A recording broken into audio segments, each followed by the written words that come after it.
everyone. This is Outnumbered. I'm Emily Campagno here with my co-host Harris Faulkner and Kayleigh McEnany. And also joining us today, former State Department spokesperson and founder of Polaris National Security, Morgan Ortagus, and Fox and Friends co-host, host of the Brian Kilmeade radio show, and host of One Nation, Brian Kilmeade. Now, as President Biden begins to prepare for his upcoming debate, questions about his age and mental acuity are back in the spotlight, especially following the circulation of videos that appear to show the president struggling and confused. Clips of those moments have gone viral. The White House came out yesterday claiming that those videos have been manipulated. Yeah, and I think you all have called this the cheap fakes video, and that's exactly what they are. They are cheap fakes video. They are done in bad faith, and some of your news organization have been very clear, have stressed that these the right-wing critics of the president have a credibility problem because of the fact checkers have repeatedly caught them pushing misinformation, disinformation, and so we see this, and this is something coming from your part of the world, calling them cheap fakes and misinformation. As I said, it was a cheap, a cheap fake. That was definitely a cheap fake. It was. This was widely fact-checked. That video was widely fact-checked, including by conservative media, on what happened, what occurred. The president walked over to give a thumbs up to divers who had just landed right in front of him, and if you run that tape a little bit longer, you would see what was happening, what the president was actually doing, and it is a cheap fake. They do these cheap fakes. They're cheap fakes. What you're seeing right now is Republicans, instead of talking what I just talked about, they're really diving into these cheap fake videos. And it's in bad faith. That's what I'm saying. What they're doing is pure bad faith.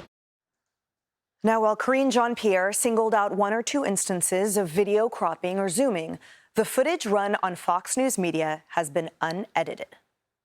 Here's the unedited footage of Biden at the G7 summit that Karine Jean-Pierre just mentioned.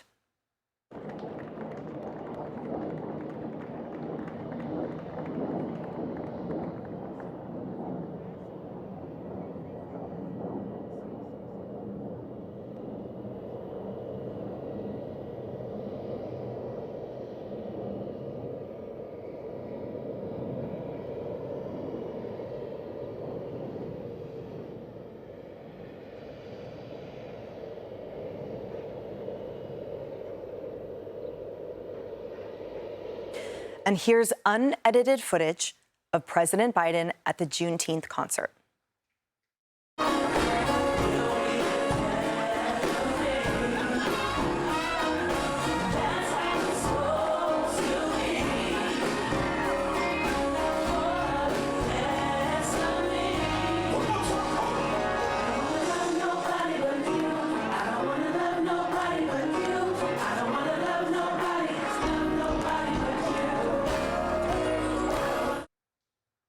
And here's the unedited video of Biden at his Hollywood fundraiser this past weekend.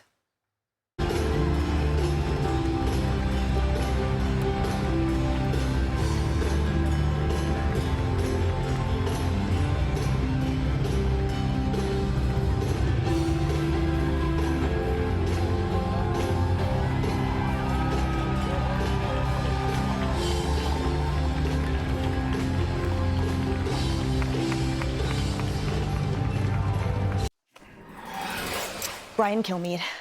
Well, I feel bad for our editors. They had nothing to do for this show because everything was unedited. I'm sorry, guys. You could take the lunch. A couple of things.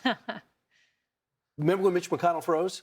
Mitch McConnell froze twice on camera. And there's not one person who said, wow, Mitch McConnell didn't freeze. What are you talking about? You edited this wrong. No, he froze. He had a head injury, and he had to took some time to recover. And thankfully, he looks okay now.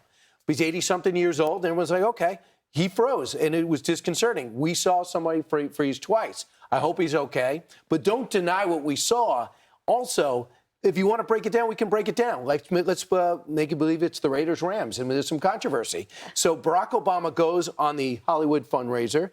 He grabbed his wrist, and then he grabbed his back. He grabbed it hard. You don't really do that unless you're concerned about somebody not getting direction, maybe a senior in your house. So he did that and pulled him. And I think he just responded as if he looked a little lost. I don't think there's any two ways to take it.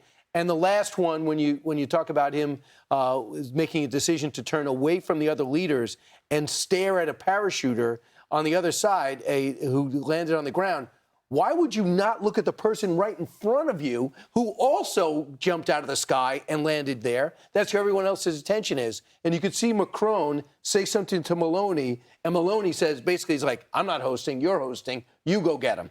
So to me, for your spin to be, my goodness, how dare you edit this and put it out in a way in which we're supposed to deny what we saw is crazy. How would you ever, as press secretary, say, I'll go with that? Yeah. Actually, I'll ask you that, Kayleigh, because you were the press secretary. Yeah, I think this is so important to explain. As press secretary, I know how this works. What you're looking at, this footage, Juneteenth, G7, these official events, they come from a pool camera, from network coverage, or a White House feed in some instances. There's not Republican operatives peeking out of the bushes, taping things, and then editing it. No, this is official footage. But the White House press secretary, the audacity to stand there and say what you're watching with your own eyes is a cheap fake, essentially saying, this is an antic, this is some sort of disinformation. It's unedited footage. But on the subject of cheap fakes, she said these are things that we put out that are in bad faith. Let's talk about cheap fakes. Let's talk about the Biden-Harris campaign. Let's talk about this cheap fake that they put out Friday, where President Trump at a rally said this about Kellyanne Conway. I'll quote him. We can put up the tweet. He said, "We have a woman nobody's ever heard of, Kellyanne Conway. Nobody's heard of Kellyanne." They wrote that Trump was confused in that moment, when anyone who's watched him over the last 10 years knows that's how he talks. Here's cheap fake number 2. Let's pull it up. Trump calls for mass detention camps and rounding up of millions of Latinos. Well, when you watch what he says specifically, when I'm reelected, we will begin, I have no choice, the largest deportation operation in history. Talking about illegal immigrants, he never uses the word Latino. And the biggest cheap fake of it all, let's pull it up as America can collectively laugh at the campaign, 0.0% inflation. These are cheap fakes. So Karine Jean-Pierre, you want to talk about bad faith? Look in the mirror, go march down to Delaware, talk to your campaign. You're the one doing cheap fakes. Harris, last hour you covered this topic with a lot of guests. What did you learn and what did they say? Well, part of the issue here is what's not being said. So as Brian just told us, he covered everything about we're being told not to believe our own eyes. We've been told that for years, though, with Joe Biden. This is just a new chapter of that. But what we covered last hour had to do with, well, what didn't get said? You could have a press secretary with a quickness of mind to say, I want to thank the Prime Minister for working with our president of the United States to focus in on where the other leaders were, even though there were other people behind them who were also landing. We thank her for that. I mean, she did us a solid by turning him. Can you imagine if he kept walking? Might have. Yeah, that would have been worse, actually.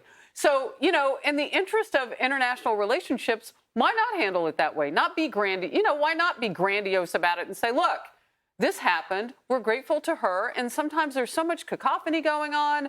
Who knows where the president was at that moment watching someone else do something great. There's a way to handle this. I've seen you do it as a former press secretary, Kayleigh. There's a way to handle this with communications. But what I also learned last hour is that they think the American people are stupid.